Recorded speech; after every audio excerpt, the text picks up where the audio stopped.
نبی کریم صلی اللہ علیہ وسلم کی بھوک کا واقعہ۔ حضرت سید فاطمہ الزہرا رضی اللہ تعالیٰ عنہا کو نبی کریم صلی اللہ علیہ وسلم سے بہت محبت تھی۔ ایک بار آپ رضی اللہ تعالیٰ عنہ نبی علیہ السلام کے گھر تشریف لائے۔ آپ علیہ السلام نے پوچھا کیسے آنا ہوا؟ آپ رضی اللہ تعالیٰ عنہ نے دوپٹے کا پہلو کھولا، اس میں آدھی روٹی تھی۔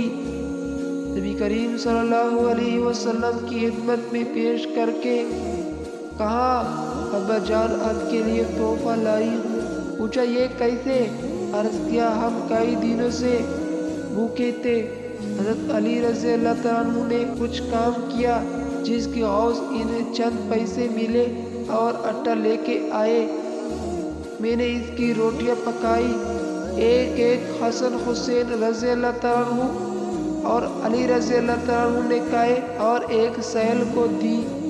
جب میں اپنے حصے کی روٹی کھا رہی تھی تو دل میں خیال آیا، فاطمہ تم بیٹی روٹی کھا رہی ہو، پتہ نہیں ابا جان کو کھانے کے کچھ میسر ہے بھی کہ نہیں، اس لیے اپنی بقیہ آدھی روٹی آپ علیہ السلام کی خدمت میں لائی ہوں، یہ ہدیہ قبول فرما لیجیے۔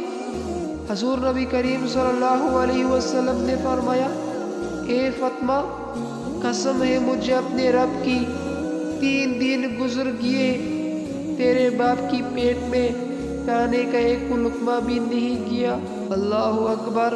پیارے بھائیوں اور دوستوں، دو جہان کی سردار کا یہ علم ہے کہ 3 دن سے کچھ نہیں کھایا، فاقے کٹ رہے ہیں، اور آج کے ہمارے حکمرانوں کو دیکھے کہ کھانے کے میز پر 70 طرح کے کھانے موجود ہوتے ہیں، لیکن انہیں غریب عوام کی کوئی پرواہ ہی نہیں۔ غریب لوگ بھوک سے مر رہے ہیں لیکن ان حکمرانوں کو کچھ خبر ہی نہیں۔ اللہ ہم سب کو حالوں پر رحم فرمائے۔